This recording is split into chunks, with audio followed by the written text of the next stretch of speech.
Sec Vince, sabi po ninyo na mainam itong NCAP na para din makatulong sa traffic management. Pero may tanong lang po itong mga motorista.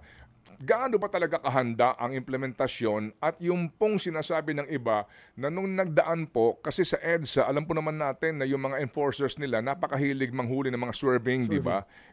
Iba ho kasi ang topografiya ng ating EDSA at saka yung iba po na naaabutan ng red light, di ba? Tapos bigla kang, dahil nga sa may mga hindi sumusunod, aabutan ka na nakatapak na yung gulo mo doon sa linya.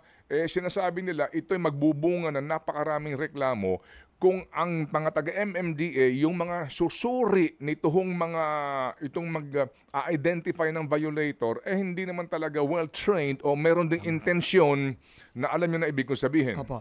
Alam nyo po, ang maganda naman po, ang sabi narinig ko po si Chairman Don Artes kasi siya po ang mag-i-implement nito, ang MMDA po mag-i-implement nito. No? Sisiguraduhin niya na magiging fair ang lalo-lalo na kumbaga restart ito at nakita na rin natin yung mga kakulangan at pagkakamali nung unang sinubukan ito. Magiging mas mabusisi sila, no, at mas understanding at fair, no, kasi nga ang daming problema, halimbawa, no, swerving pero umiwas ng lubak. Hindi naman swerving 'yon, no?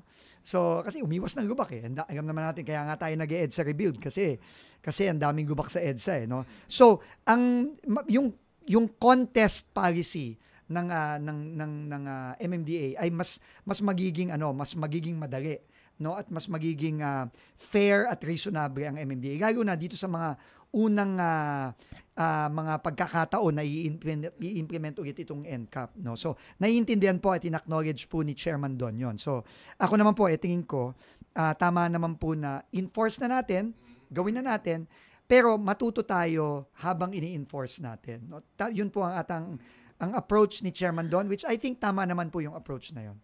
Pero, Sec, isa din kasi sa mga concern, paano pagka hindi pa nga napapalitan yung pangalan ng mga second-hand na kotse? So, syempre, pag nahuli, nakapangalan pa dun sa dating owner. Correct. Again po, yan, no? Kasama na po yan dun sa proseso ng pwede mong i-contest. Ganyan naman din po sa ibang bansa, no? Yung kahit sa Amerika, sa Europe, kapag nahuli ka, pinadagan ka ng ticket sa bahay mo, pwede mo yang i-contest. Pwede mong ipa-review yung CCTV, etc. Pwede mo i-contest yan. Yun nga, siguro dito sa gagawin ni Chairman Don, mas magiging, kumbaga, mas may leeway, no? Mas magiging lenient ng konti. Kasi nga, hindi naman perpekto. Kunyari, yung mga lubak, yung mga sinasabi po natin na hindi pa nalilipat yung mga rehistro.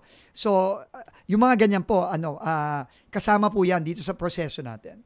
Kasi di ba Manong Ted, iniisip ko, pwede mo nga siyang i-contest, pero kung halimbawa ang penalty nasa 1,000 something, tapos mahahassle ka pang i-contest. Pupunta ka sa kanilang opisina. Pupunta ka pa sa kanilang opisina. Ito lang, Secretary. Opo.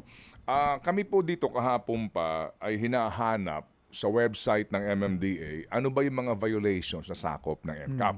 Kasi hindi naman lahat yan. May mga non-moving violations sila doon sa listahan nila, di ba? Ano lang ba ang sakop ng mga NCAP violations? At ano ang corresponding na multa? Hindi ko po alam kung mahina lang kami sa IT, pero baka naman pwede nyo munang alamin. I-publish. Kasi kung wala pa siya ngayon, wala pa po ba? Tapos Monday ka mag-implement, palagay ko lang po, medyo valid naman siguro yon, Chairman Artes, di ba? Kung hindi siya abala ngayon sa Film Fest, no? Ipapaagam ko po agad kay Chairman Artes ito. Opo. Pero tama, very fair po yan. Di ba? Opo. Very Baka fair po pwede yan. ho lamang natin masiguro. Para pa-check mo sa website, dali lang, no contact apprehension, ano lang ang mga sakop nito ng mga violations? Para agam po ng mga motorista natin. At magkano ang multa dito? At ito ba ay solo MMDA lang o meron isa pang party nakasama dito? Kasi naging issue yan sa Supreme Court case dahil merong kinontratang ilang LGUs na third party. Opo. Na kung saan ang mahal ng multa. Tama. Opo, go ahead. Tama po yun. Issue po talaga yun. Naging issue yung kamahalan ng mga multa, no? At hindi kang kamahalan, iba-iba. Oo, bawat LGU iba-iba. Iba-iba. So, yun po problema po talaga yun. Pero papaabot ko po kay Chairman Artes itong mga valid po yun, na kailangan at least ako, motorista ako eh. alam Kaya ko. magaman ko naman, ano ba ang violation, magkano ang multa, etc. Opo, baka lang hindi namin nakita, pero kahapon pa namin hinahanap sa website nila. Meron sila doon listahan ng general po na lahat ng mga violations, including non-moving violations at corresponding na multa. Sige po. Pero hindi po specific dito ano ba yung sakop po ng NCAP. Opo, para lang humalinaw ito sa mga motorista. Tama po yan. Pero kasi Klaro I po, wonder, Sek, kung hindi pa nai-inform din yung mga motorista about yung possible violations, yung mga penalty, what are the chances na i-postpone muna yung implementation on Monday? Kasi it seems na hindi pa ready. Hindi ko po masasagot. And Pero hindi ipapaabot ko po kay Chairman Don. Right after this, tatawagan ko po siya at Okay, ipapaabot ko po yung concerns.